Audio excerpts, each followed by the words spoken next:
To most, a world with an excessive amount of limited resources sounds terrifying. That's because it is. There's an embarrassing blemish in modern society, which is the lack of recycling what can easily be recycled. According to a 2008 article by Eureka Recycling entitled Environmental Benefits of Recycling and Composting, over 50% of what we still throw away in garbage can be recycled through curbside and other types of collection.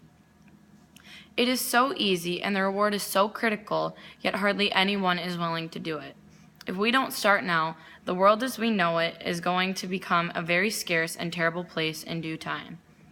We aren't the only ones in danger of feeling the effect of this. So are the plants and animals that we share a planet with.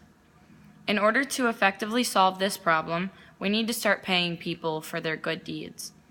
If we don't do this, we will continue to pollute the earth and destroy natural habitats.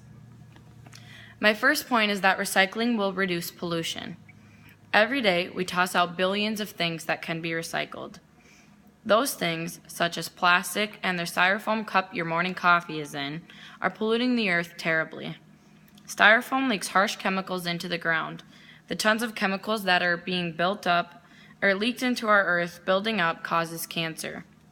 Along with this, Americans throw away roughly 25 million plastic beverage bottles every hour.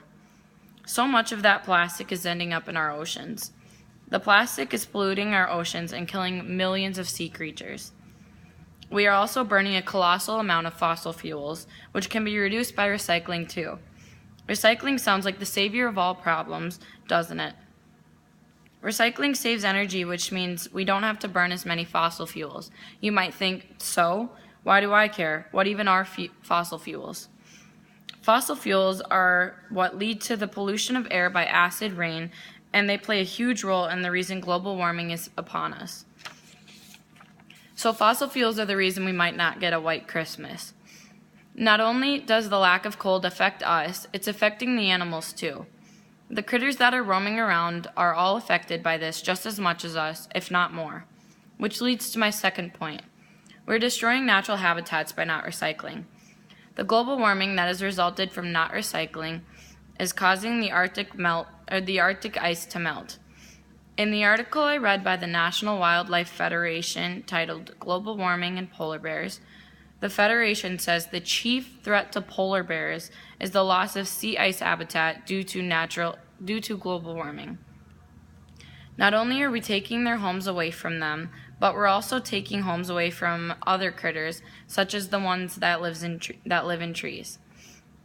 For all of the paper that we toss out to be burned instead of recycled, trees have to be cut down. Trees that are home and shelter to billions of other animals in the world.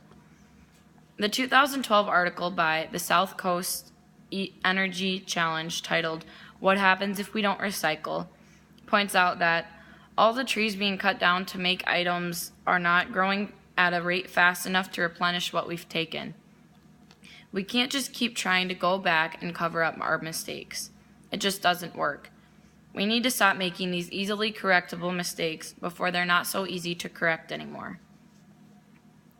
We need to start paying people for recycling. It is very clear that people will not do something if they're not directly getting something out of it. This isn't just in the case of recycling, but in all cases. It's just human nature to need a reward for every action we do, whether it's money, a gift, or the approval of others. When someone recycles, they don't see the immediate benefits of it, so people don't do it. The benefit is money. If we place an immediate benefit, we can get everybody in with any common sense to do it. The best benefit is money. Who doesn't love a quick buck? We've already created a way to get money for recycling cans, and the results were effective, but the places that one can go to do this are few and far between.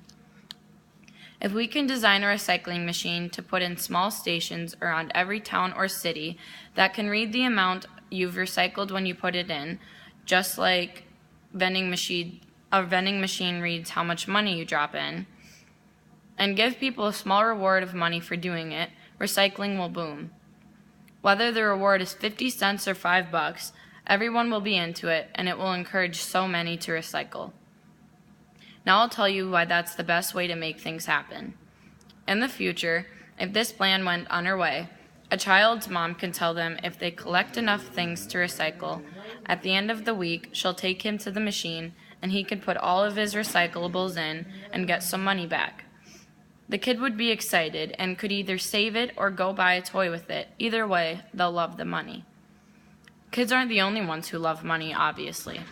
If adults do the same, they can take the few bucks they get out of it and their satisfaction and go buy themselves a coffee.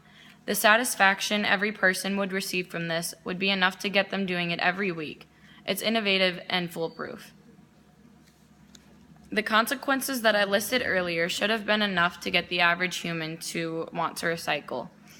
From cancer resulting from pollution to the loss of natural habitats, the whole world is suffering from our mistakes. We need to put an end to this disastrous flaw now. We can set these recycling machines in place all over the world and sit back and watch the world become a better place. If we don't, we'll see the problems we've already caused worsen and spread, and more problems will be born. We are too advanced in today's society to not be able to accomplish something like this that will save our planet, the planet that has given us so much.